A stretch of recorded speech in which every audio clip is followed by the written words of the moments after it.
Ada istilah sedekah subuh. Kenapa waktu subuh orang bersedekah? Sebab pada waktu subuh awal hari Allah kirimkan dua malaikat. Apa kata malaikat yang pertama? Allahumma ati munfiqan khalafa. Orang yang bersedekah ini bagi dia ganti. Orang yang bersedekah di pagi hari ini Allah bagi dia ganti. Allah Maha Adil. Yang tidak bersedekah pun Allah doakan, Allah kirimkan juga satu malaikat mendoakan dia. Apa kata malaikat yang satu lagi? Allahumma ati mumsikan talafa. Orang yang tidak bersedekah, orang yang pelit, orang yang bakhil, orang yang kikir, mumsikan, mumsik, dia pegang, dia genggam hingga tak meleleh, tak menetes sikit. Maka kata Jibril, kata doa malaikat yang dikirim Allah untuk mendoakan, Allahumma ati mumsikan talafa. Orang yang tidak mau bersedekah ini talafa, binasakanlah dia ya Allah. Nah, itulah kenapa kita selalu bersedekah, tujuannya supaya mendapatkan, bukan doa ulama, bukan doa tuan guru, bukan doa habib. Ini doa malaikat yang sentiasa mendoakan. Ma min muslimin yusbihu. Setiap orang yang terjaga di waktu subuh, maka dia dapat doa malaikat. Allahumma a'ti munfiqan khalafa. Yang satu lagi, Allahumma a'ti mumsikan talafa. Mudah-mudahan kita hanya mendapatkan doa yang kebaikan-kebaikannya saja insyaallah. Assalamualaikum warahmatullahi wabarakatuh. Bapak, ibu, abang, kakak, adik, jamaah, sahabat dimanapun berada, di tanah ini kita akan bangun kelas. Satu lantai ini ada 4 kelas. Ke atasnya insya Allah 4 lantai. Karena itulah yang paling tinggi anak-anak bisa naik ke atas. Ma'had Az-Zahra, pondok pesantren tahfiz Al-Quran. Mari kita support pembangunan kelas Ma'had Az-Zahra melalui nomor rekening 767 77 77 227. Sekali lagi 767 77 77 227. Atas nama Pendidikan Hajar Rohana, nomor rekening BSI Bank Syariah Indonesia. Nomor 767 77 77 227. Atas nama Pendidikan Hajar Rohana. Niatkan untuk almarhum almarhumah. 1 2 3 sak semen, batu bata, kerikil, kosen, pintu sampai pahalanya. Karena anak-anak penghafal Quran belajar di sini petang, siang dan malam, mengalir pahalanya sampai hari kiamat insyaallah. Barakallahu fikum. Allah memberkahi rezeki Bapak Ibu semua. Wassalamualaikum warahmatullahi wabarakatuh.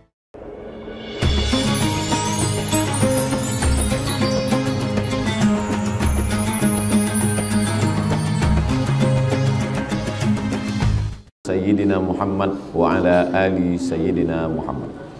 Allahumma allimna ma yanfa'una wanfa'na bima 'allamtana innaka antal alimul hakim. Rabbi shrah li sadri wa yassir li amri wahlul 'uqdatam min lisani yafqahu qawli. Yang saya hormati datuk-datuk, datin-datin, hadirin hadirat jamaah Masjid Ar-Rahim, muslimin muslimat, insyaallah semua kita dimuliakan Allah Subhanahu wa taala. Amin ya rabbal alamin. Bagi yang belum berniat, kita berniat nawaitul i'tikaf fi hadzal masjid lillahi ta'ala. Selama kita berada dalam masjid ini, malaikat mendoakan dengan 2 doa. Allahumma ighfir lahu, Allahumma arham. Ampunkan dia, rahmati dia. Selama dia belum batal wudhu dan belum keluar dari masjid, maka doa malaikat tak putus. Allahumma ighfir lahu, Allahumma arham.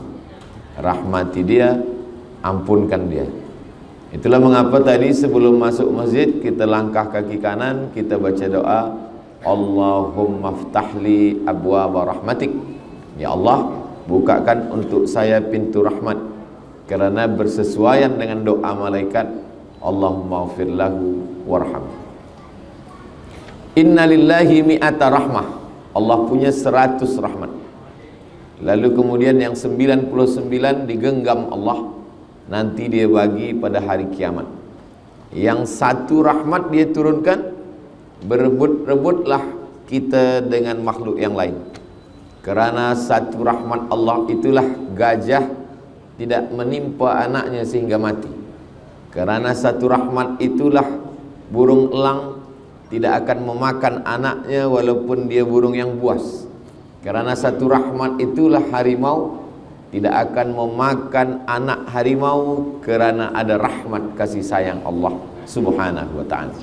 Itu maka manakala kita duduk antara dua sujud, Rabbighfirli warhamni, mendoakan orang yang meninggal, Allahumma ghfir lahu warhamhu.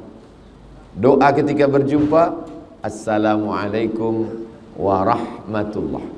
Dan doa malaikat untuk kita, Allahumma ghfir lahu warhamhu.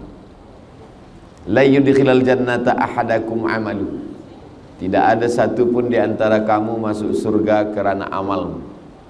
Wala anta ya Rasulullah, engkau pun tidak masuk surga kerana amalmu. Wala ana, saya pun tak masuk surga kerana amal saya, kata baginda Nabi Muhammad sallallahu alaihi wasallam.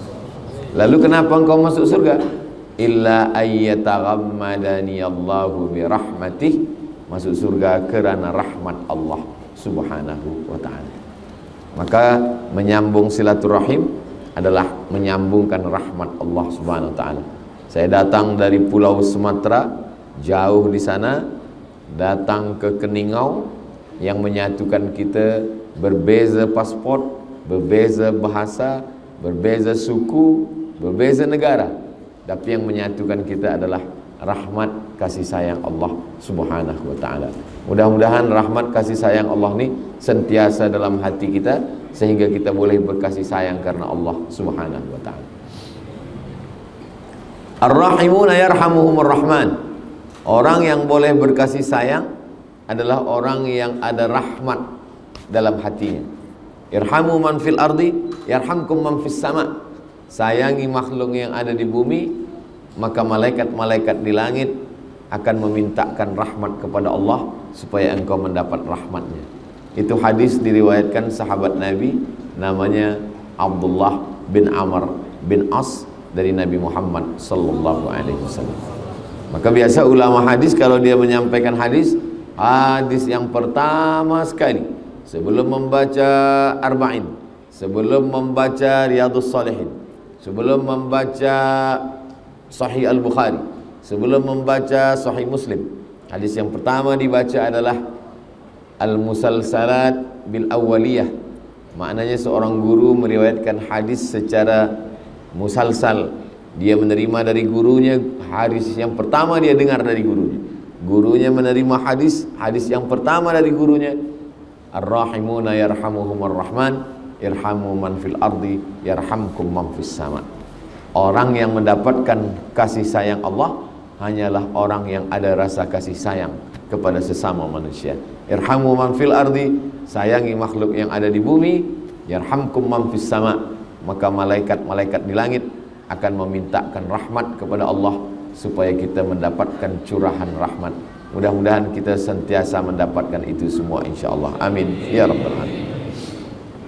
Ini yang ada di kertas di tangan saya ini, tulisannya pelancaran sumbangan infak fisabilillah, mihrab masjid, dan memperbaiki ruang wudhu muslimah Masjid Ar-Rahim, Pekan Keningau, Sabah. Allah SWT sebaik-baik memberi balasan. Allah Maha Kaya. Wallahu ghaniyun 'anil 'alamin.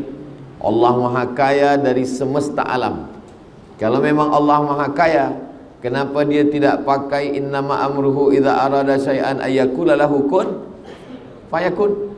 Kenapa dia tak gunakan kun fayakun lalu masjid semua ada? Maka kalau Allah pakai kun fayakun, masjid tegak, mihrab siap, tandas tempat semuanya sudah ready siap, lalu apa amal kita yang boleh mengalir hingga hari kiamat? Jadi banyak orang mengatakan, saya dah tolong masjid, saya dah tolong surau. Sebenarnya kita tidak tolong masjid, kita tidak tolong surau, kita sedang tolong diri kita sendiri. Jadi itu yang pokok pangkal yang pertama kali mesti kita betulkan dalam fikiran kita. Kita tidak tolong masjid, kita tidak tolong surau, kita tidak tolong anak yatim, kita tidak tolong fakir miskin. Karena ada tak ada kita, masjid tetap tegak berdiri. Kita tolong ataupun kita tolong, masjid tetap ada. Sampai hari ini tak ada masjid yang tumbang, tak ada masjid yang lapuk, semua tegak berdiri. Kita sebenarnya sedang menolong diri kita sendiri di hadapan Allah Subhanahu wa ta'ala. Mindset kita mesti kita luruskan. Sebab kalau tidak, kalau kita tolong masjid itu jadi, kita akan mengatakan kalau saya tak ada masjid tak jadi. Muncullah apa namanya ujub. Ujub artinya i'jabul mar'i binafsihi. Orang merasa ujub terhadap dirinya. Maka pokok pangkal yang pertama sebelum kita berwakaf, sebelum kita berinfak, sebelum kita bersedekah, saya bukan tolong masjid, tapi saya sedang tolong diri saya, kerana semua yang saya miliki ini akan tinggal. Maka kata Nabi SAW, kamu lebih sayang harta anak kamu daripada harta kamu sendiri. Kata sahabat, kami lebih sayang harta kami. Tidak. Kata Nabi, kamu lebih sayang harta anak kamu daripada harta kamu sendiri. Kata sahabat, kami sayang harta kami. Tidak. Kata Nabi, kamu lebih sayang harta anak kamu daripada harta kamu sendiri. Apa maksud cakap Nabi? Sebab semua yang kita miliki itu bila kita mati tinggal untuk anak kita. Rumah untuk anak, kereta untuk anak, kebun untuk anak, duit, semua yang tinggal untuk anak. Yang untuk kita, itulah yang kita masukkan ke dalam kotak infak, sedekah. Itu sajalah yang kita bawa mati. Maka kata Nabi, kamu lebih sayang harta anak kamu daripada harta kamu sendiri. Kerana harta kita sendiri yang kita bawa mati tak seberapa. Yang lebih banyak kita tinggalkan adalah untuk anak-anak kita. Ada seorang ulama sedang menengok orang sakit. Menengok orang sakit, ada lilin hidup. Lilin menyala hidup.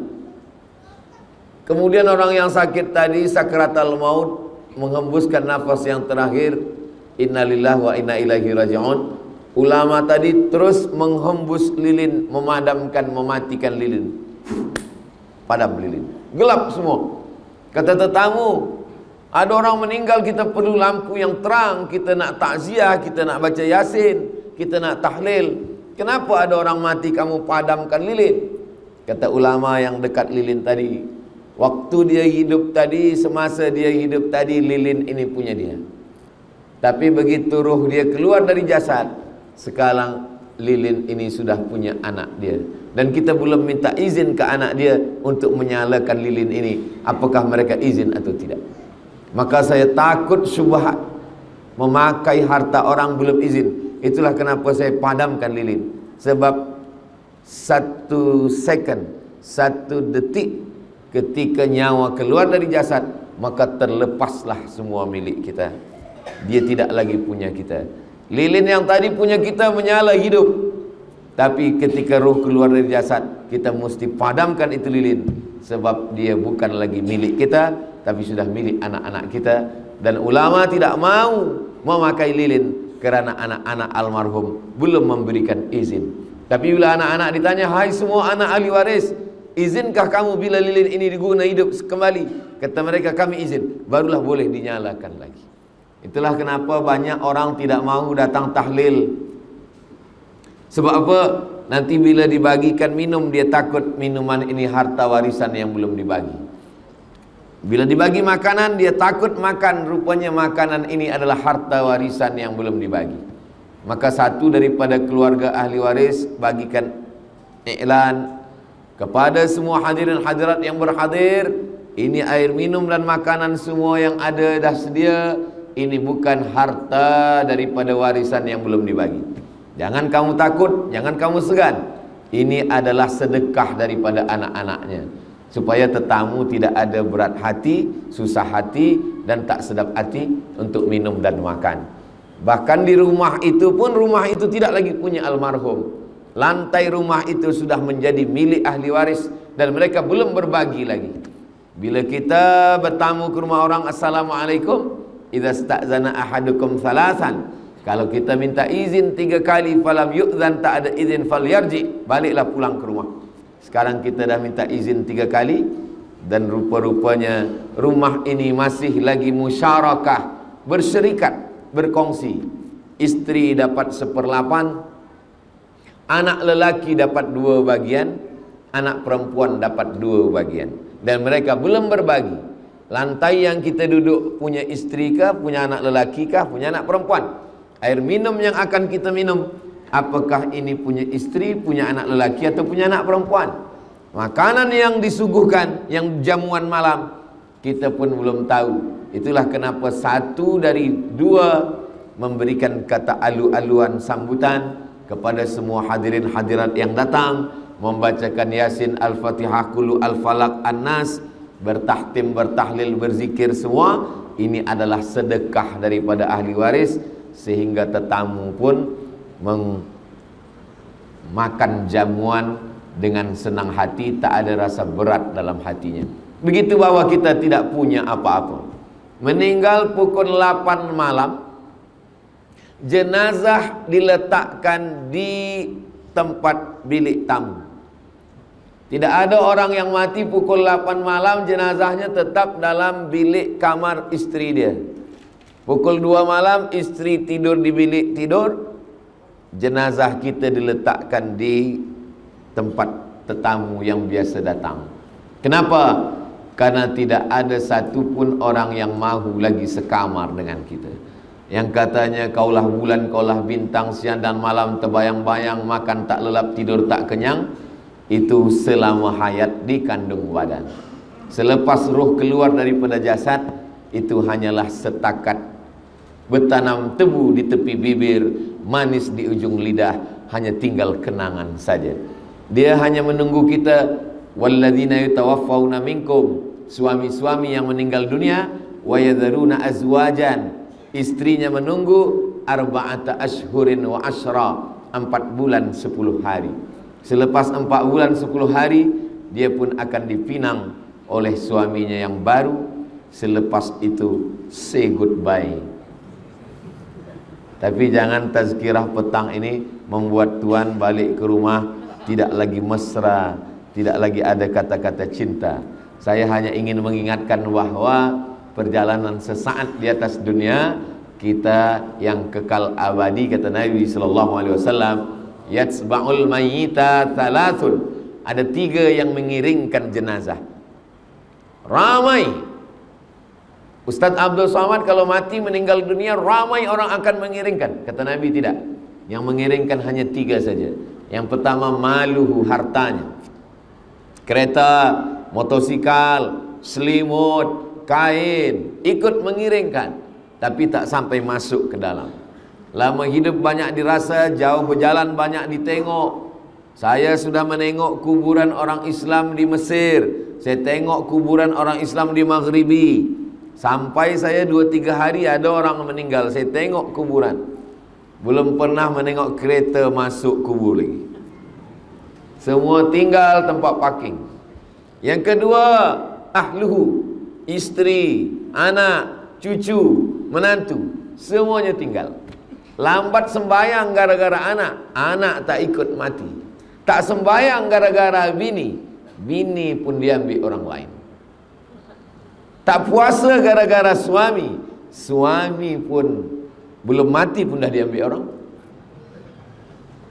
Yang senyum yang belum berbini pula. Apa yang akan kita bawa mati? Kata Nabi SAW, harta tinggal, keluarga tinggal. Wa yabqa wahidun, yang tinggal hanya 1. Apa dia? Wa amaluhu, amal. Salat, amal. Baca Quran, amal. Salawat, amal. Istighfar, amal. Tahlil, amal. Sedekah, amal. Haji, amal. Jihad, amal. Tapi di antara semua amal ini, ada satu amal yang disebut Allah dalam Al-Quran.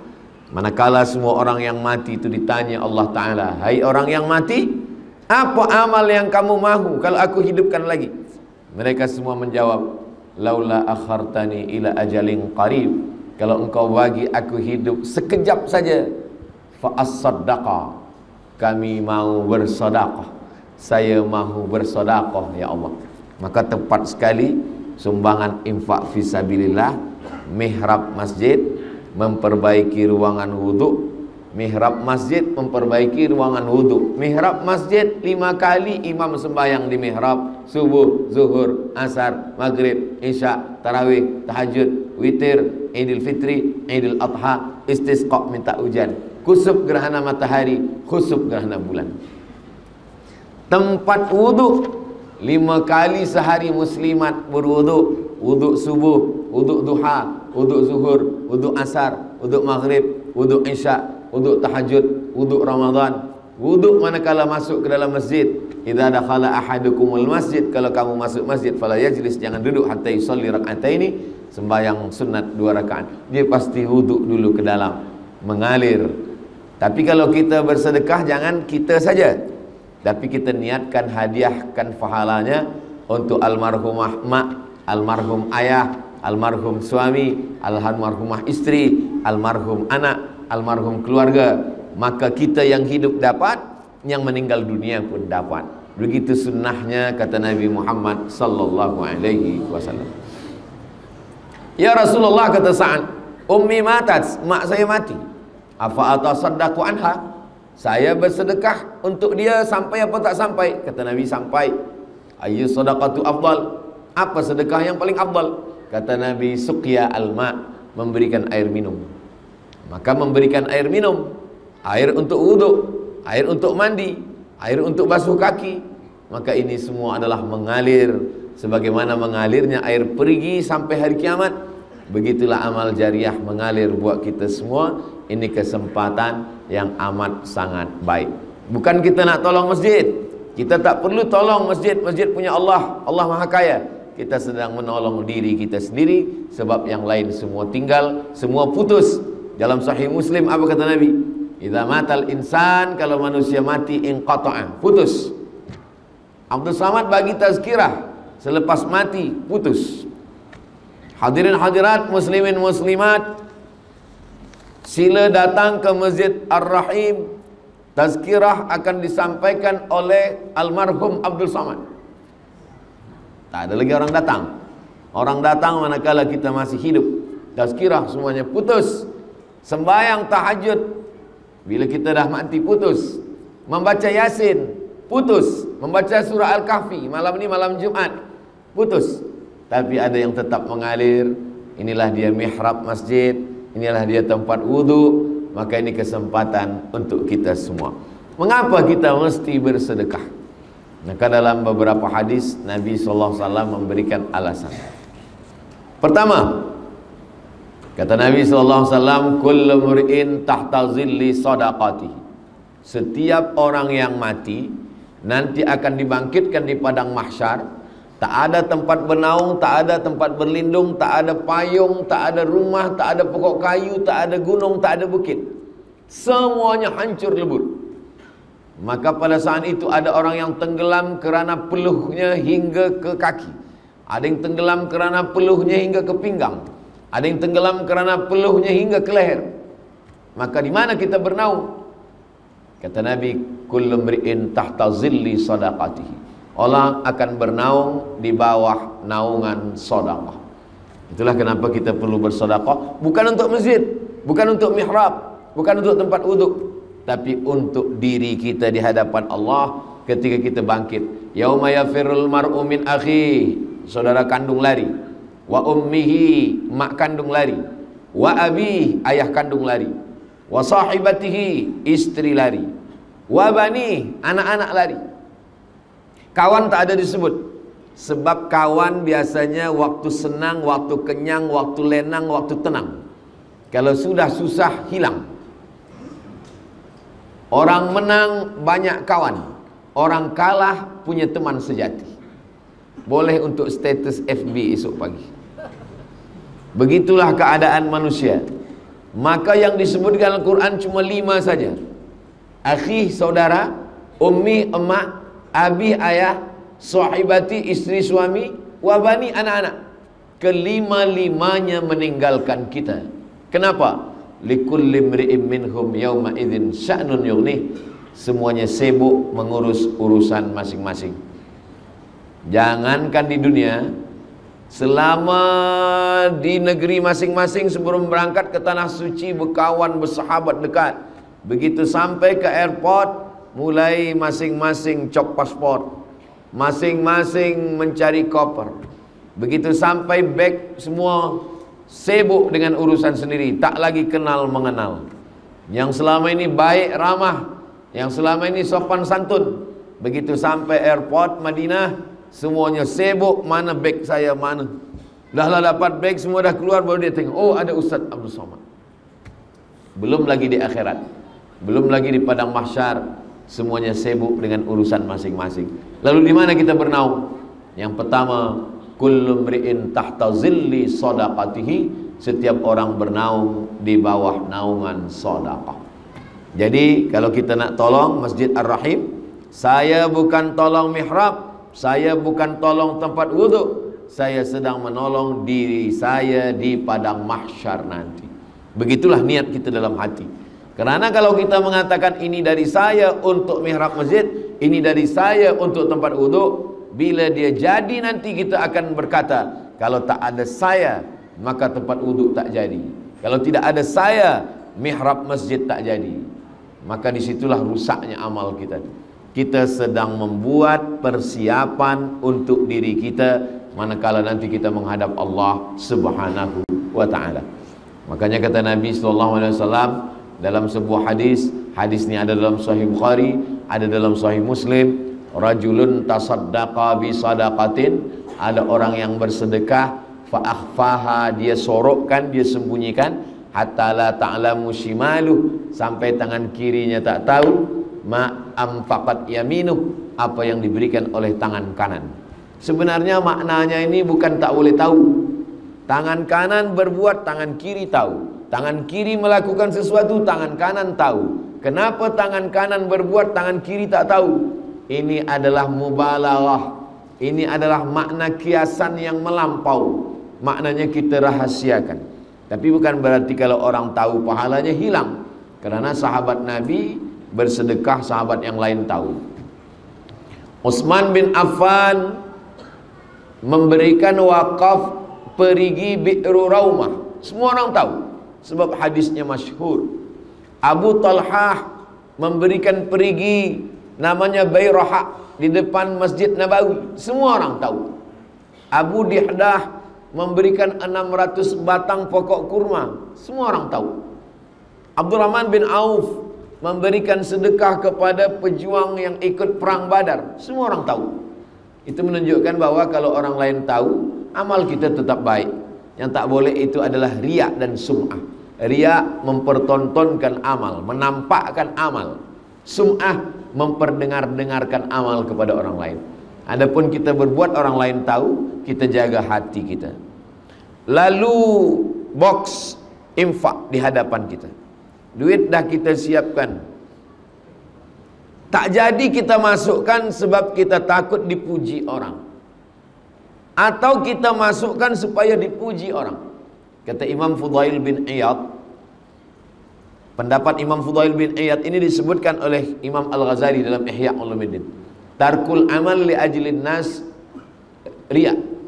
Tidak jadi beramal kerana takut dipuji orang, riya. Wal amalu li ajlihim syirik. Beramal kerana ingin dipuji orang, syirik. Tak jadi beramal, masuk poket, lalukan box, tak jadi beramal, riya.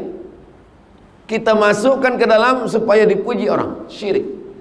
Tak jadi pun kena, jadi pun kena. Jadi kalau macam tu bagaimana? Sesuai dengan niat baik kita masukkan saja. Selepas itu kita beristighfar, minta ampun pada Allah. Apapun cakap orang, kita serahkan pada Allah. Wa ufawwidu amri ilallah, astaghfirullahal azim. Sebab bila tak jadi kita masukkan, kita dah riak. Jadi kita masukkan supaya dipuji orang, kita syirik.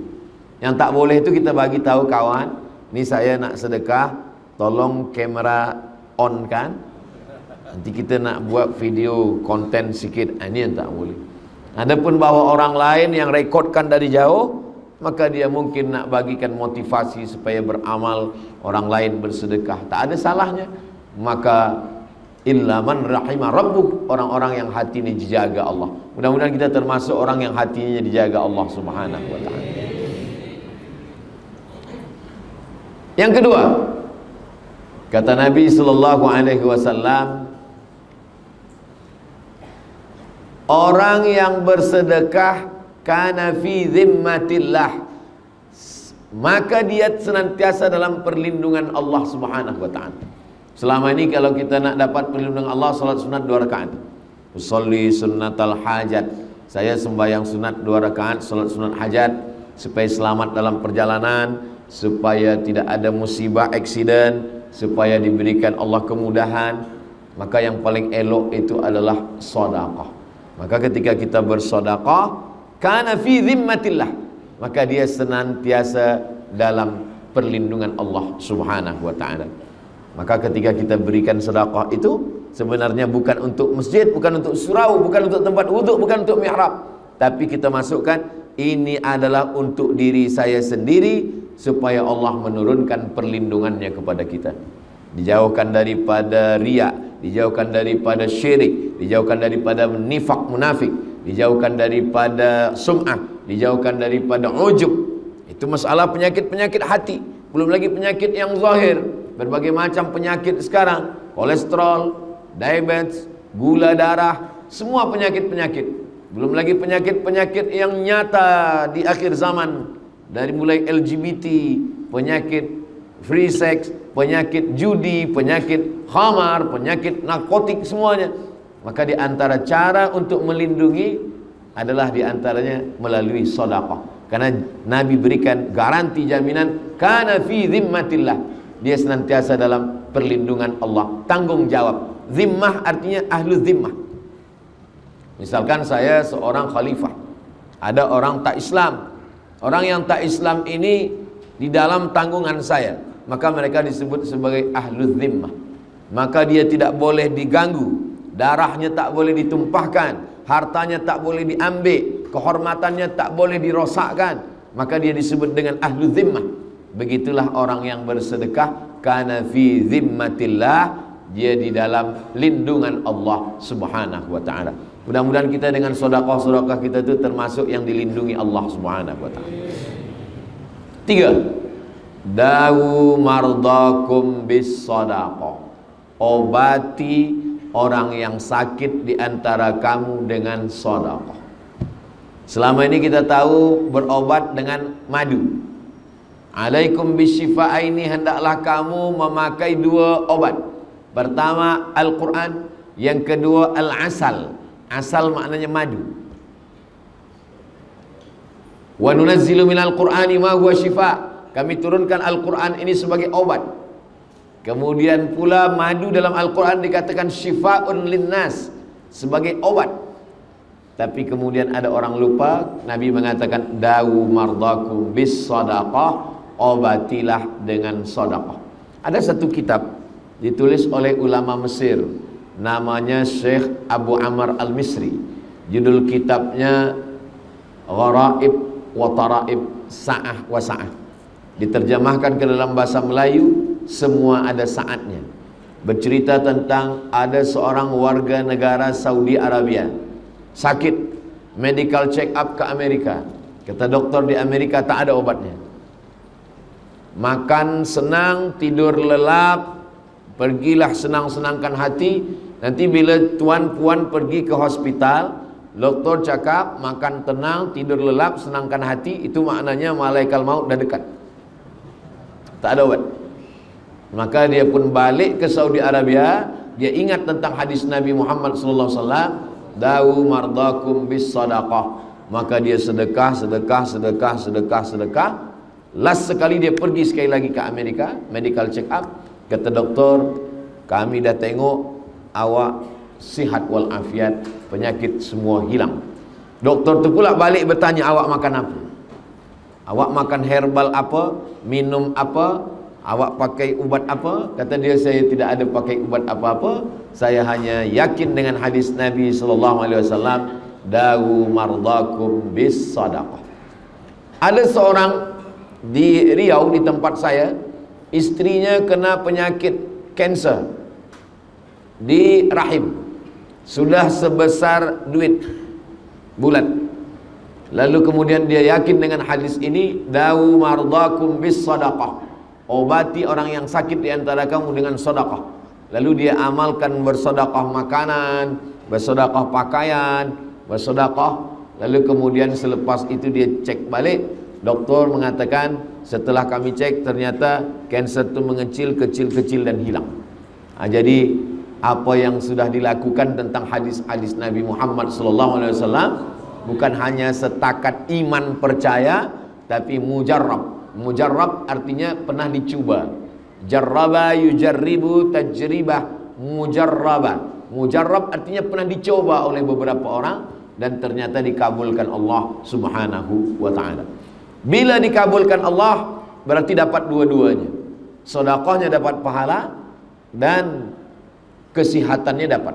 Andai belum dikabulkan Allah Subhanahu wa ta'ala tetap dapat satu.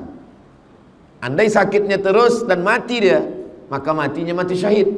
Dan dia usahanya untuk berubat itu sudah mendatangkan pahala dan dapat juga dia pahala sedekah.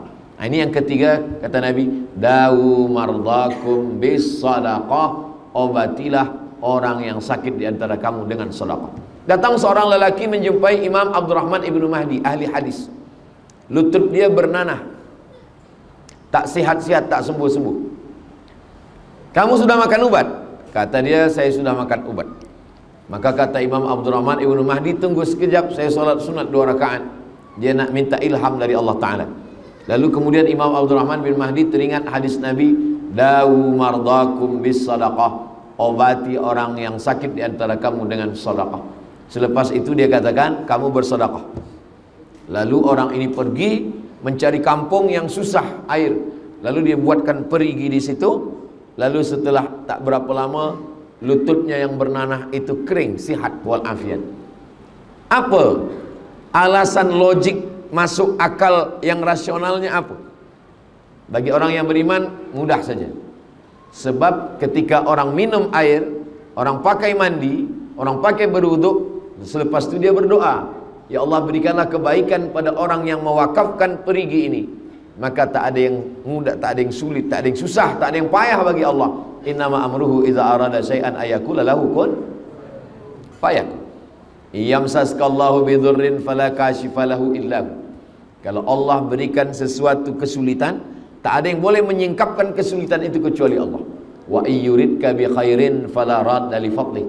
Kalau Allah ingin memberikan suatu kebaikan, yang menolaknya pun tak ada satu pun boleh menolak, karena Allah itu sifatnya al-nafi'u, dia yang mendatangkan manfaat. Ad-darru, dia juga yang menolak mudarat. Mudarat dan manfaat datang dari Allah. Adapun minum madu, daun bidara, lalu kemudian ubat, itu semua hanyalah ikhtiar lil insani ma tamanna. Manusia hanya berangan-angan. Walillahil akhiratu wal ula, awal dan akhir keputusannya hanyalah milik Allah Subhanahu wa taala. Allahumma la sahla illa ma ja'altahu sahla wa anta taj'alul hazana idza syi'ta sahla. Kalau Allah ingin memberikan kemudahan, tak ada yang susah, tak ada yang payah bagi Allah Subhanahu wa ta'ala. Yang keempat, kenapa kita mesti bersedekah? Maka Nabi SAW menceritakan tentang 3 orang. 3 orang musafir, bila mereka sampai di suatu tempat turun hujan, supaya jangan basah, mereka masuk ke dalam lubang tanah, bernaung di tempat lubang tanah gua, supaya jangan sampai kena air hujan. Malang tak dapat ditolak, untung tak dapat diraih. Rupanya datang batu bergelinding dari atas bukit, menutup pintu gua, tertutup mereka di dalam. Ketika mereka terkunci di dalam, tak boleh keluar. Hadis ini ada dalam Sahih Al-Bukhari, hadis sahih. Yang satu berdoa, ya Allah, saya punya ibu bapa. Suatu malam saya balik membawa susu kambing. Anak saya menangis haus, tak saya bagi minum. Istri saya menangis, tak saya bagi minum. Saya tunggu sampai ibu bapa saya terjaga. Mereka sedang tidur bila saya balik. Begitu mereka terjaga, saya bagi, minumlah. Ibu saya minum, bapa saya minum. Baki daripada minum mereka barulah saya bagikan kepada istri dan anak saya. Kalau memang amal saya ini betul, bukakanlah pintu gua ini. Maka bergeserlah batu itu sikit, tapi dia belum boleh keluar. Itu menunjukkan kita boleh bertawassul kepada Allah, menyebutkan amal soleh. Amal soleh yang paling afdal adalah berbakti kepada kedua orang tua. Orang yang kedua berdoa, ya Allah, saya punya sepupu perempuan, dan saya jatuh cinta kepada dia. Hampir kami melakukan perbuatan zina. Ketika orang tidak ada, kami tinggal berdua, dan saat itu datang rasa takut saya kepada engkau. Maka saya memohon kepadamu ya Allah, dengan rasa takut yang ada dalam hati ini, bukakanlah pintu gua ini. Maka batu itu pun bergeser, terbuka. Itu menunjukkan bahwa amal tidak hanya setakat amal berbakti pada orang tua, amal rasa takut dalam hati pun boleh dipakai untuk bertawassul kepada Allah. Mengamalkan firman Allah, ya ayyuhalladzina amanu taqullah, takutlah kamu kepada Allah, wa bataghu ilaihil wasilah, bertawassullah. Bertawassul dengan amal soleh yang paling elok. Orang yang ketiga berkata, saya punya seorang pekerja. Pekerja saya ini akan saya bagi gaji, tapi belum lagi gaji saya bagi, dia dah pergi tak tahu kemana. Maka saya takut makan duit gajinya. Maka duit gajinya ini saya belikan ke kambing. Kambingnya ini beranak pinak, banyak kambing. Selepas beberapa tahun dia datang. Lalu saya panggil pekerja saya ini. Kamu dulu bekerja dengan saya? Iya. Gaji kamu belum kamu ambil? Belum. Gaji kamu dulu saya belikan banyak ini. Inilah dia kambing semua ini punya kamu. Ambillah dia. Pekerja saya itu mengambil kambing itu semuanya, satu pun tak ada dia tinggalkan. Habis semua. Kalau memang amal ini ikhlas kerana engkau ya Allah, bukakanlah pintu gua ini. Terbuka. Jadi tiga orang ini bertawassul kepada Allah dengan tiga amal. Berbakti kepada orang tua, takut kepada Allah, dan sedekah kambing kepada orang yang sudah tidak mengambil gajinya. Ini dalil bahwa kita boleh berdoa kepada Allah dengan menyebut tawassul. Ya Allah, berkat sedekahku kepada tempat wuduk muslimah Masjid Ar-Rahim, berkat sedekahku kepada mihrab Masjid Ar-Rahim, maka mudahkanlah kesehatan, mudahkanlah pekerjaan, mudahkanlah fikiran, mudahkanlah dari kesulitan, jauhkan daripada lilitan hutang piutang riba, mudahkanlah jodoh. Boleh bertawassul kepada Allah dengan menyebut amal, dan hubungan kita hanya kepada Allah. Kita tak sebut kepada manusia, kita sebut hanya kepada Allah. Dia tidak termasuk dalam riya, dia tidak sum'ah, kerana yang tahu hanya kita dengan Allah Subhanahu wa ta'ala.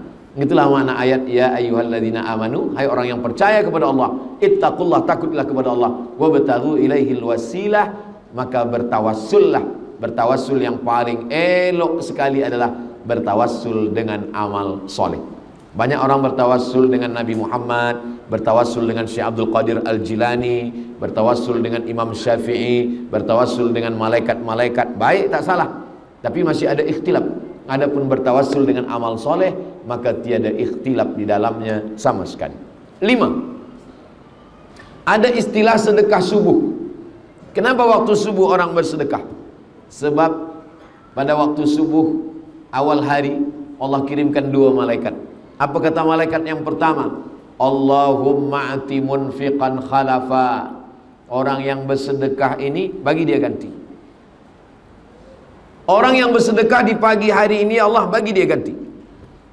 Allah Maha Adil.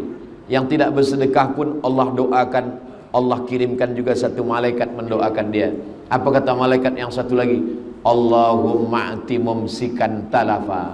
Orang yang tidak bersedekah, orang yang pelit, orang yang bakhil, orang yang kikir, mumsikan, mumsik, dia pegang, dia genggam hingga tak meleleh, tak menetes sikit pun.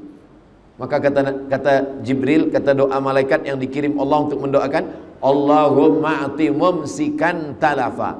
Orang yang tidak mau bersedekah ini talafa, binasakanlah dia ya Allah.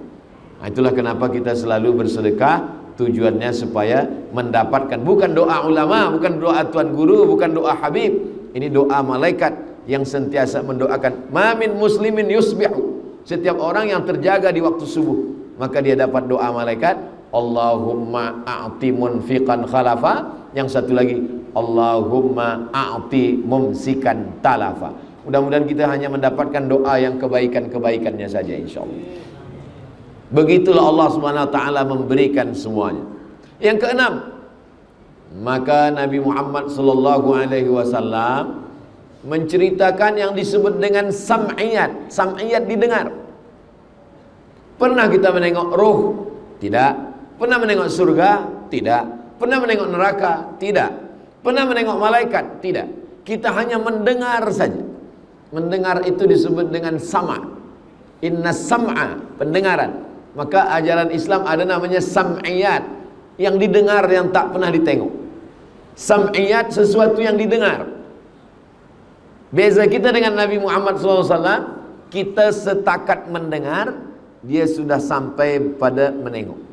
Subhanalladzi asra bi'abdihi laylan minal masjidil harami ilal masjidil aqsa alladzi barakna haulah linuriyahu min ayatina.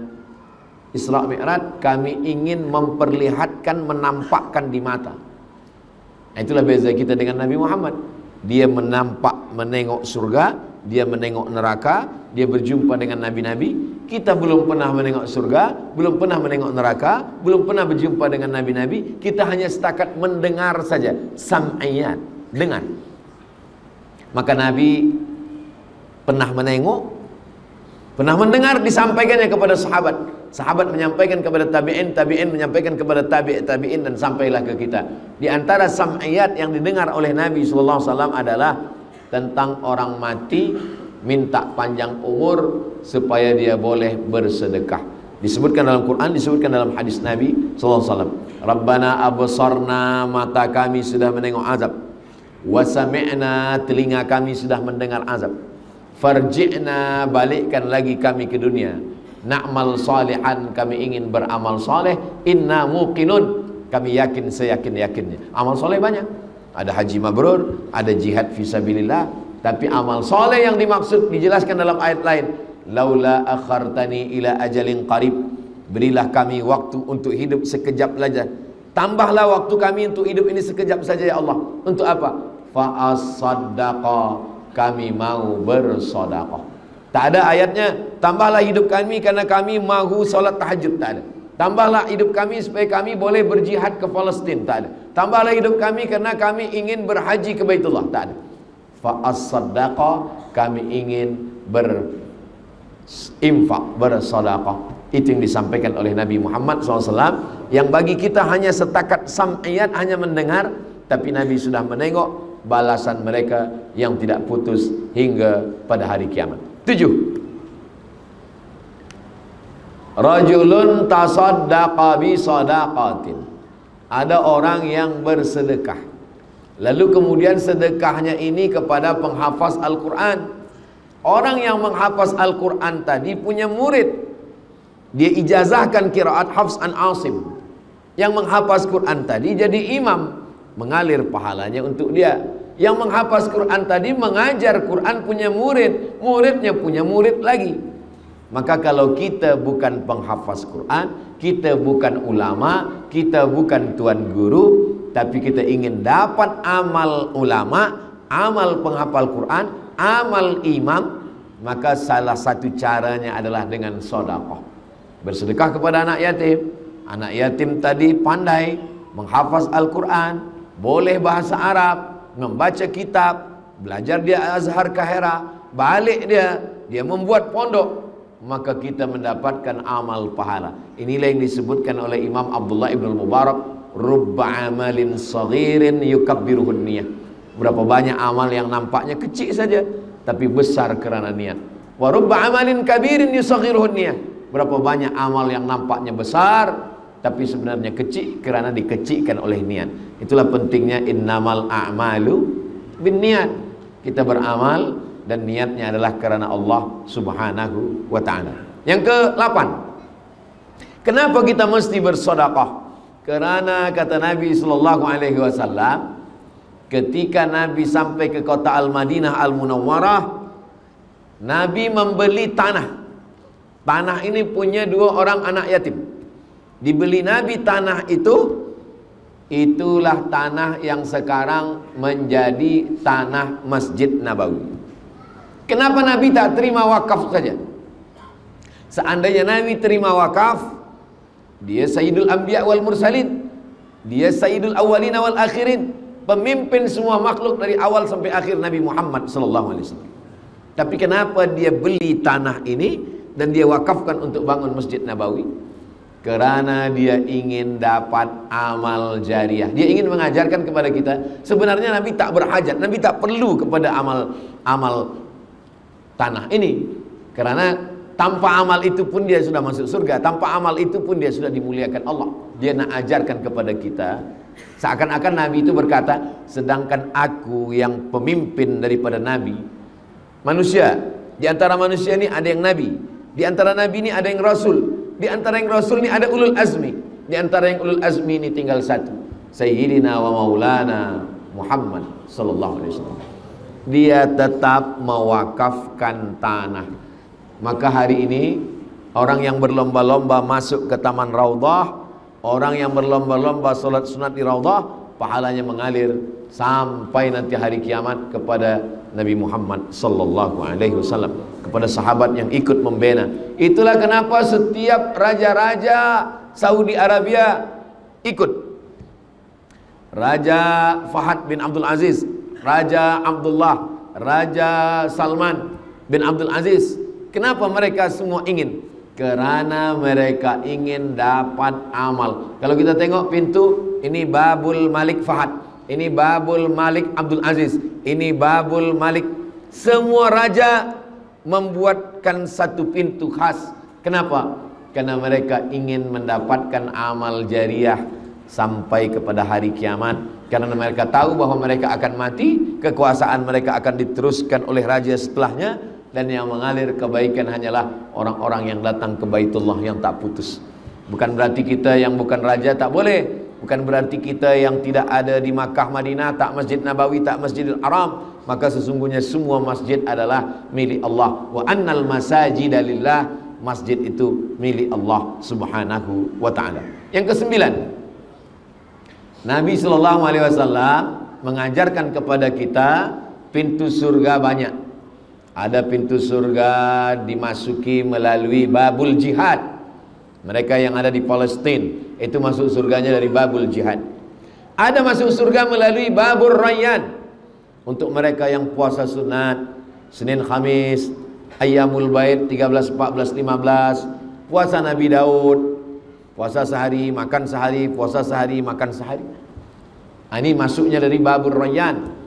Ada yang masuk ke dalam surga itu melalui babul kauzimin al-ghaiz, menahan marah. Dia tahan amarahnya, dia boleh masuk. Tapi ada orang yang masuk surga dari pintu mana saja dia mau.